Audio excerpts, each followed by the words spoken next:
The waiting game continues as the Houston Texans have yet to decide whether or not they're going to move forward with David Culley as the head coach. However, we have Mr. Aaron Wilson from Sports Talk 790. Hopefully, he could share some background information on what is going on. But first,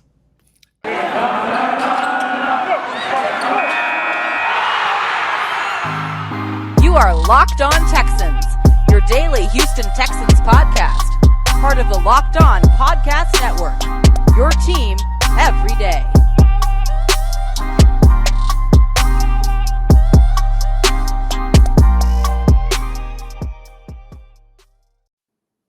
What's going on, everybody? Welcome to a hump day edition of the Locked On Texans podcast, a part of the Locked On Podcast Network, your team every day. I am John Hickman, joined by none other than Cody Davis. As Cody already mentioned, we will be joined by Aaron Wilson later in the show. However, on this hump day edition of the Locked On Texans, something very interesting happened, some news that doesn't necessarily have to do with David Culley, and I know you guys can't wait to talk and see how that's going to play out. I can't either, and neither can Cody. But, Cody, what's going on with the Houston Texans that can affect possibly this upcoming draft? well, as of right now, John and I are recording this. I want to give the time and date just in case something break off at 3 o'clock in the morning because, ladies and gentlemen, I always schedule the Locked On Texans podcast to go out somewhere like 4 or 5 a.m. to make sure you guys have the full recording the whole entire day. But me and John are recording this as of right now at 6:30 p.m. on January 11th, 2022. Why is that important? Because as of right now, like David Culley said on Monday, he is still the head coach of the Houston Texans. However, slowly but surely, we are starting to get the sense that the Houston Texans are moving on from David Culley as their head coach, because on yesterday, I think we got a big sign because because the Jacksonville Jaguars do not have a coaching staff in place, they were unable to represent the AFC for the Senior Bowl. And John, I think you're going to be representing not only Locked On Texans, but you're actually going to be on the ground at the Senior Bowl. I think it's February 5th, if I'm not mistaken. The actual game is that weekend. I'll be out there for that week, getting an opportunity to scout. I can't wait to see some of those linemen out there. You know, I think that's a huge need for Houston. And a lot of these prospects that the Houston Texans can look at throughout the round. I think last year they had the most first and second round draft picks coming out of the Senior Bowl since the start of it. So Houston will have their pick of the litter. Yes, sir. And why is that important? Because if for you guys who don't know, the worst team in the AFC and the NFC, they get an opportunity to have their entire coaching staff to go out there and coach the Senior Bowl. Now, in the NFC, that's the Detroit Lions. In the AFC, because Jacksonville Jaguars did not have a coaching staff in place, it went to the next team. And that next team was the Houston Texans. But surprisingly, the Texans declined to coach the Senior Bowl, and now that honor had went to the New York Jets. John, I'm kind of having a hard time to why Nick Caserio and the Houston Texans decided not to take the invitation in order to get their hands on coaching the Senior Bowl, because as you mentioned, this means you have a clear opportunity to scout some of the best prospects coming out for the 2022 draft. We all know how important this upcoming draft is, and you know, it's especially for a guy like Nick Caserio, who I think we can all say his best attribute is scouting talent. The only logical answer as to why they declined the opportunity to coach the Senior Bowl for the AFC is simply due to the fact that they are moving on from David Culley. That's the only logic excuse. Nothing has been reported or confirmed, but common sense. Yeah, common sense indeed. And you're absolutely right, Cody. You got to it by mentioning about mentioning Nick Caserio's scouting background, and I think that is clear cut his best attribute. We can judge him in free agency all we want, but how many times have we talked about on this show, whether it was from watching the game or during preseason or just seeing some of the fans out there watching some of these later round picks? Hell, Davis Mills was a third round quarterback. Roy Lopez was a sixth rounder, right? You get Brevin Jordan We traded for Nico Collins, who we all suspect each and every one of those guys to be a part of Houston's plan for the near future. And so you would think that he'd get not only himself, but his coaching staff and his scout department and team out there to figure out who are some of these guys that may be projected to go a certain rounds that we really need to keep our eye on. But you hit the nail right on the coffin. Come around that time, maybe by Friday, which is when Nick Caserio has confirmed that that's when we will hear from him, there will be no head coach. So technically, this team would not be, eligible to go out there and represent the AFC as the number one, not the number one team, but represent the AFC at the Senior Bowl. And I was actually looking forward to the Texans being out there. Number one, we are the Locked On Texans, and I was going to lock in and lock on to some of those Texan guys out there, representatives, and kind of figure out where their head is ahead of the draft. But common sense is common sense. And I would be surprised, given everything we've talked about on the show, given my own opinions, that after Friday, David Culley is no longer the head coach for this team. And honestly, again, it sucks. But as Brandon Cook said in his exit meeting, it's a business. It's going to happen. I just think that when you miss out on the opportunity to give yourself, I think, an extra edge in seeing some of these talented players in Mobile, Alabama, that says a lot about where your focus is right now. And he's taking time to speak to the media. He's taking time to go through his exit interview meeting with David Culley. He is taking his time. So he is focused on, and he should. He's focused on the next phase at head coach, and we will just play the waiting game. It's the new year, so that means New Year's resolutions. And if yours is about getting fit or eating healthier, make sure to include Built Bar in your plans. Built Bar is the protein bar that tastes like a candy bar, maybe even better than the candy bar. Built Bar makes it easier to stick to your resolution because it tastes so good. You'll want to eat it. And unlike other protein bars, which can be very chalky, waxy, or taste like a chemical spill, you have that Built Bar that has 100% chocolate, covered in 100% chocolate. You're going to want to eat it. And sometimes with those other protein bars, it can get boring. By week 3, you're thinking to yourself, this is not worth it. Well, Built Bar provides you that extra flavor, taste, and that real chocolate. Go to Built.com and use promo code LOCK15 and get 15% off your next order. Again, go to Built.com and get 15% off your next order at Built.com. All righty, ladies and gentlemen, we are back here with this latest installment of Locked On Texans, and as you see, we have our guy, Mr. Aaron Wilson.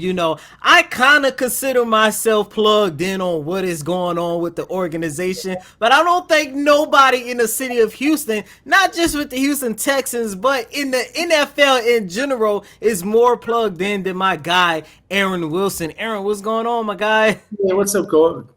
Appreciate you. Thanks for the nice introduction.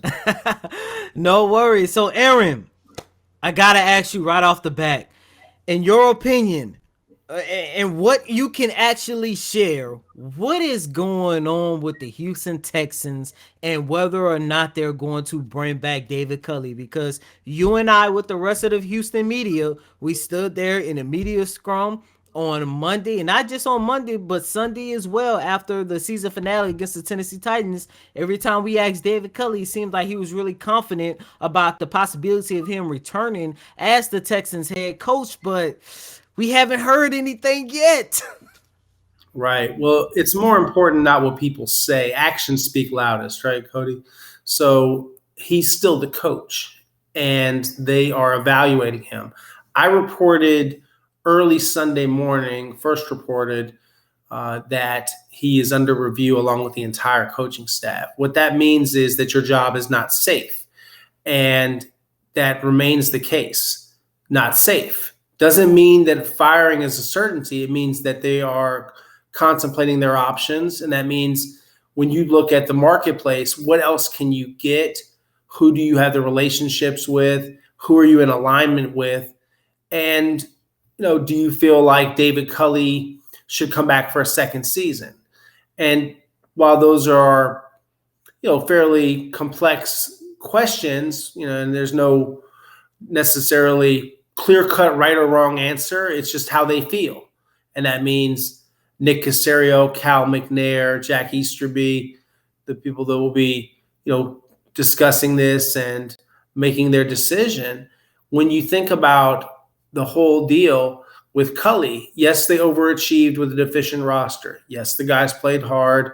Yes, he was a first-time head coach. He also had some game management issues. I thought he improved in that category as the season went on, and you knew what his strengths and weaknesses were going in. And I don't think they're going to be very competitive in 2022. If that's your only argument, though, for bringing him back, the above listed reasons, that's probably not quite enough. And then it becomes what's behind door number 2. Can you get someone else that you feel is a clear upgrade that can get you to the next level? And a coach does make a difference. And, there were a couple games, and again, we don't know who made every decision. Do I think that the coaching affected the game against the New England Patriots? Yes, I do. But if you're talking about the difference between 4 wins and 5 wins, and that's why, I don't think that's enough.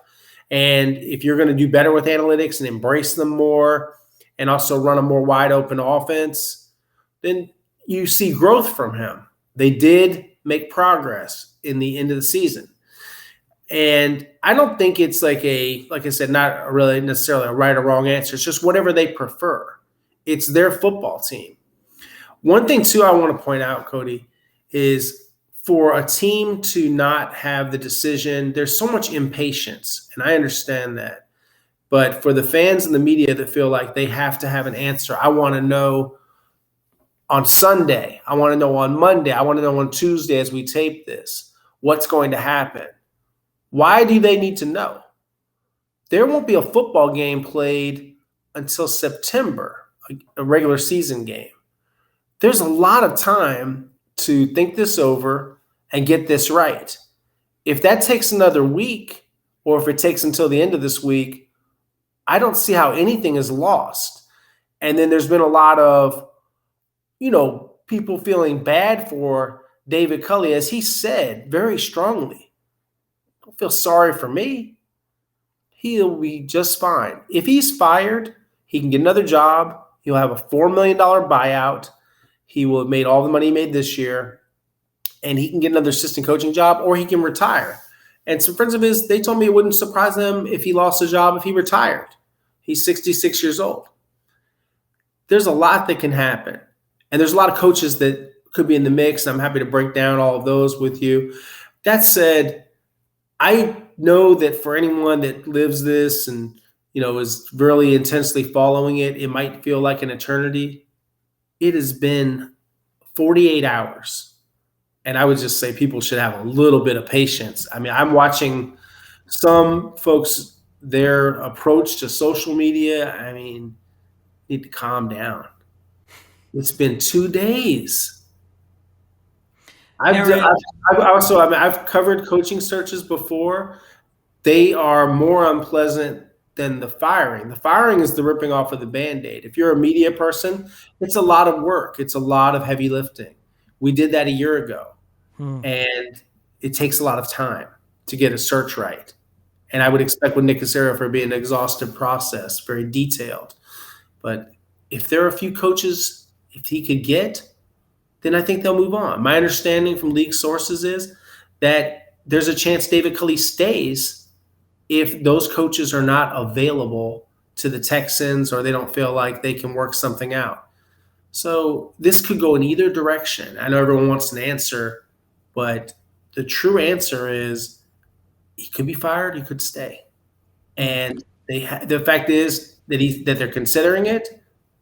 That's very, very substantive. That's very important, because that means essentially if someone tells you they're going to do something or they're considering they're going to do something, then you have to take that seriously.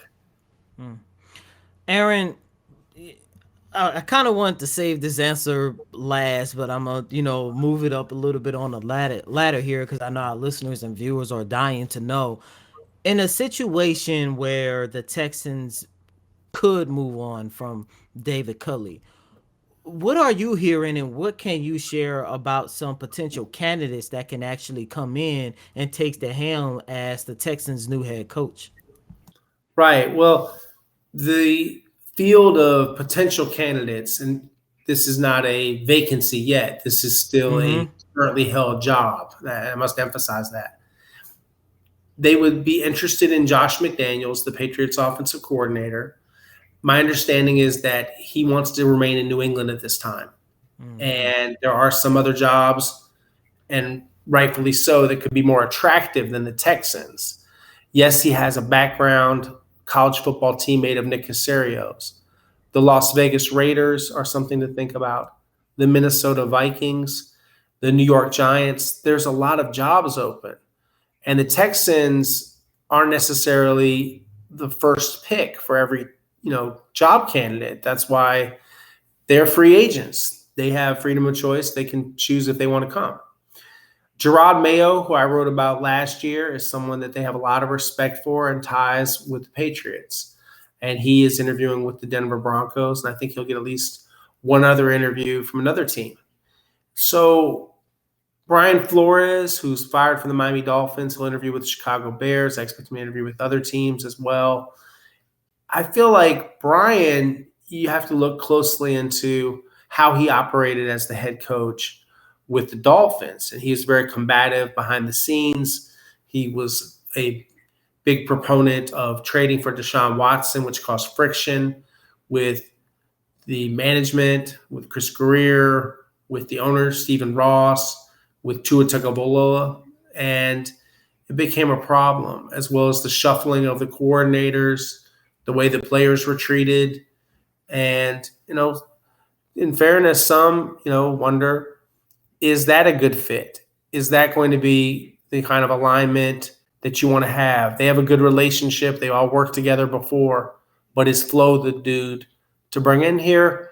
Or might that create some, chemistry issues within the front office and coaching staff?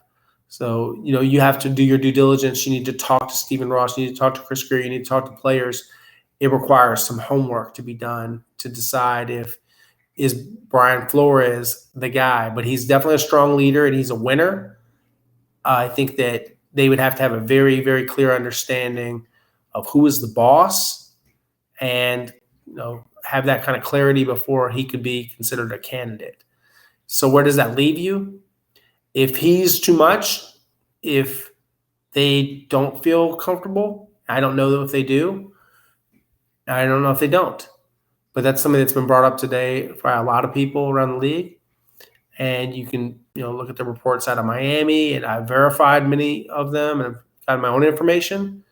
Definitely, a little rough around the edges, the way that he treated people with the Miami Dolphins. I can't predict what it would be like with the Texans, but I've heard great things about Gerard Mayo, an up-and-coming coach. That's why I wrote about him last year as a rising candidate. He interviewed with the Philadelphia Eagles, all-pro linebacker, student of the game, very personable, leader of men, and working for Bill Belichick, obviously very well-versed in defensive strategy. You already have a defensive coach in Lovie Smith, and I just would want to know what kind of staff can he put together. And that's the biggest thing I like to know about coaches, besides their vision, is who can you get to come with you? And that'll be very interesting to see. Like if it's a Flores, is someone coming from Miami? If it's a Josh McDaniels, are they keeping a lot of the staff? Is anyone coming from New England? And if it's Mayo, can he get anyone from New England? It's hard to get coaches off of Belichick's staff in general. So that'll be all things I would watch, closely. And, they have, good relationships with the representation for those agents. For those coaches, and for everyone involved. So yeah, I think they're well positioned. If they want to make a change, they can make it. They just have to come to an understanding. Do you want to come back with Culley knowing that year 2 could be it, and then you're right back to this point in a year? Or do you rip the Band-Aid off now and feel like you're getting the coach that you want, the coach of your future and your present? And that's the decision they have to make. and whatever they come to, a decision, and they present it to Cal McNair, and he's involved, and you have to decide how are you going to go forward. You got to have a consensus, and but Nick Caserio, his opinion, Cal McNair's opinion, those will matter the most. Last question before moving on, Aaron.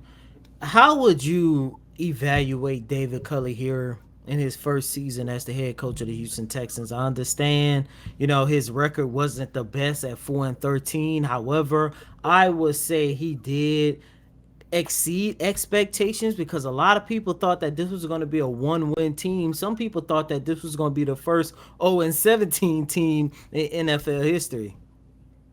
Right. Yeah, I didn't feel like they would. My actual preseason prediction was 4 or 5 victories. I didn't see them as deficient as others, and that's okay. Everyone can have a different opinion. Doesn't mean that anyone's right or wrong. But when I look at David Culley, I do think he exceeded expectations, and he grew into the job, and he got more comfortable at a lot of the things, disciplining players, delegating authority, figuring out how to manage the day, the schedule, dealing with the media, answering questions in a different manner, not being as uncomfortable with some questions that may have delved into business matters. Deshaun Watson was something that certainly you could see him cow away from, that he didn't want to discuss that, and that became something of a thorny press conference thing for him. And press conferences are part of it. It's a public-facing job. It's not ultimately you're judged on wins and losses. They didn't quit on him. They played hard, but that's the expectation, is that they will play hard. And you want to make sure you have the right kind of buy-in. I think there was buy-in. Whether I feel like, you're having a great schematic, situation with him, not really, but I think, you look at what kind of offense they wanted to run. His background's mostly on offense. That's what he spent the most time on, and working with Tim Kelly and Pep Hamilton and the other offensive coaches. They tried to do something that absolutely did not work, but he didn't sign those running backs. It was Nick Caserio that thought David Johnson, Rex Burkhead, Mark Ingram, and Philip Lindsay would work. They cut Lindsay, they traded Ingram, and then they made Rex Burkhead the primary back ahead of David Johnson. Bringing back David Johnson was one of their personnel mistakes.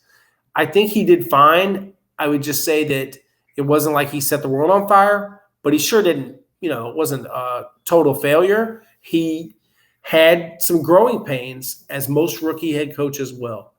Very few of these guys win right away. I think that he did respectably, and he was as advertised. He's a great person that has a lot of character, good leadership, and is a unifier. And I think that guys wanted to play hard and wanted him to do well and wanted to, show him what they could do. By those measures, those are good things. And embracing analytics more, becoming, more of the modern coach and making some better decisions, he made some strides. I don't think he's all the way there. I think he would continue to get better if he's given another chance. That said, is it enough? And that's what they have to ultimately come to a decision. But yes, in my opinion, I think he exceeded very low expectations. Hey, Texan fans, it's Johnson Sports Guy Hickman, and I'm here with an incredible app everyone who buys gas needs to know about. Just talking to Cody a couple of days about this, and I told him, you better make sure you download this app. It's going to save you a lot of money in the long run. And Cody does a lot of driving. If you're like Cody, if you're like I suggest go ahead and checking out the Get Upside app. I'm making up to 25 cents for every gallon of gas every time I fill up. Just download the free Get Upside app in the App Store or Google Play right now, and go ahead and use promo code touchdown for NFL or score for college and get a bonus 25 cents per gallon on your first fill up. That's up to 50 cent cash back. Don't pay full price at the pump anymore. Again, go ahead and download the Get Upside app. Download that app for free in the App Store and use promo code touchdown for NFL or score for college. And BetOnline would like to wish you a happy new betting year as we continue our march to the playoffs and beyond.